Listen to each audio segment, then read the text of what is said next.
Assalamualaikum warahmatullahi wabarakatuh. Perkenalkan, nama saya Ika Mandasari. Di sini saya akan sedikit sharing tentang street photography. Saya di sini akan menjelaskan 4 poin. Yang pertama yaitu definisi dari street photography, yang kedua yaitu sejarah dari street photography, yang ketiga yaitu jenis dan contoh street photography. Oke, baik, langsung saja. Yang pertama yaitu definisi dari street photography. Street photography merupakan salah satu genre dari fotografi itu sendiri. Biasanya, momen yang diambil yaitu secara candid atau tanpa arahan. Biasanya lokasi yang diambil yaitu di ruang publik seperti jalanan, pasar, terminal, mall, dan sebagainya. Lanjut, yang kedua. Yang kedua yaitu sejarah dari street photography. Berawal dari negara Eropa, yaitu pada tahun 1890-an sampai dengan 1920-an, yaitu seorang fotografer asal Paris bernama Eugene Achgong. Beliau merupakan salah satu street photographer. Dalam karyanya, beliau lebih menampilkan dan lebih banyak menampilkan dalam bentuk arsitektur dan lebih sedikit menampilkan objek manusia. Seiring dengan berjalannya waktu, pada tahun 1940-an, yaitu seorang fotografer asal Perancis yaitu Cartier-Bresson, beliau lebih mengembangkan lagi street fotografer itu sendiri, yaitu dengan lebih banyak menampilkan objek manusia dalam hasil fotonya. Untuk Indonesia sendiri, kemunculan street fotografi ini bermula pada tahun 1990-an dan memulai puncaknya itu pada tahun 2000-an hingga saat ini. Nah, lanjut yang ketiga yaitu jenis dan contoh street photography. Nah, di sini jenis dari fotografi itu ada 5. Yang pertama yaitu juxtaposition, yang kedua yaitu refleksi, yang ketiga yaitu framing, yang keempat itu layering, dan yang kelima light and shadow. Oke, baik. Yang pertama yaitu juxtaposition. Apa sih juxta itu sendiri? Juxta merupakan penggabungan antara dua objek atau subjek yang berbeda tentunya, yang disatukan dalam satu frame, dan itu menghasilkan sebuah foto yang amat sangat menarik dan unik tentunya. Nah, di sini saya akan menampilkan 3 contoh foto terkait juxta.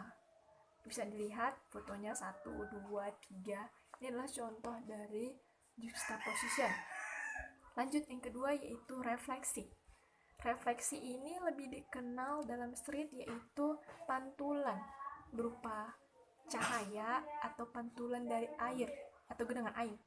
Nah, biasanya foto refleksi ini digunakan agar melihat sebuah foto itu lebih menarik dan unik gitu, dan agar nggak flat gitu fotonya. Ini dia contohnya, contoh dari foto refleksi. Oke, yang ketiga itu ada framing. Framing merupakan salah satu jenis dari street photography, dapat diartikan sebagai bingkai. Misal nih, ada 2 objek.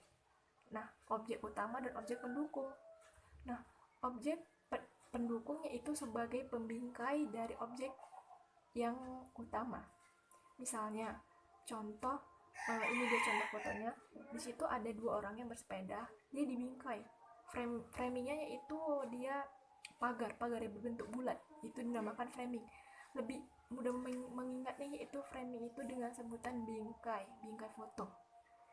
Lanjut, yang keempat yaitu ada yang namanya layering. Layering ini sendiri merupakan salah satu jenis dari street photography yang sangat sulit untuk digunakan atau didapat. Mengapa demikian? Karena sesuai dengan pengertiannya, street photography merupakan foto yang candid atau tanpa arahan. Layering itu sendiri dapat diartikan sebagai dalam suatu frame ada beberapa objek, dan objek itu tidak boleh ada yang overlap. Overlap itu sendiri merupakan antara objek yang satu dengan objek yang lainnya tidak boleh saling menumpuk. Jadi dalam satu frame itu semua objeknya harus tidak menumpuk. Bayangkan saja kalau kita mendapatkan momen seperti itu, tentunya akan sangat unik dan sangat luar biasa bagi kita sendiri dan bagi pelihatnya. Dan kemudian yaitu jenis yang kelima ada light and shadow. Light and shadow ini sendiri merupakan, sesuai dengan pengertiannya, sangat-sangat menggunakan dan membutuhkan cahaya. Beberapa fotografer street menggunakan atau mengeditnya menjadi BNW atau black and white. Kalau saya sendiri, saya lebih tertarik dan lebih menariknya itu secara natural tanpa adanya editing untuk dirubah ke BNW. Nah, biasanya ini teknik light and shadow itu digunakan pada saat cahayanya itu sedang keras. Biasanya di atas jam 1, jam 2, nah atau jam 5 atau jam 4 itu cahayanya masih keras, atau pagi jam-jam 10. Nah, itu sangat-sangat cocok untuk diterapkan dalam street fotografi. Dan untuk lebih menariknya lagi, dalam penggunaan light and shadow sebaiknya dan disarankan itu backgroundnya lebih berwarna. Jadi objek yang akan kita jepret dia sudah memiliki keunikan tersendiri dengan adanya latar belakang atau background yang menarik, sehingga cahaya yang masuk nantinya akan mengeluarkan background dari warna yang sangat bagus gitu, dan hasil tentunya sangat bagus gitu kan. Dan tentunya bagi para penikmatnya juga akan menampilkan kesan yang sangat wah gitu kan. Baik, sekian video dari saya. Kurang lebihnya saya mohon maaf. Semoga video ini dapat bermanfaat bagi penonton, terlebih bagi para pecinta street fotografi tentunya. Saya Ika Mandasari, pamit undur diri. Wassalamualaikum warahmatullahi wabarakatuh.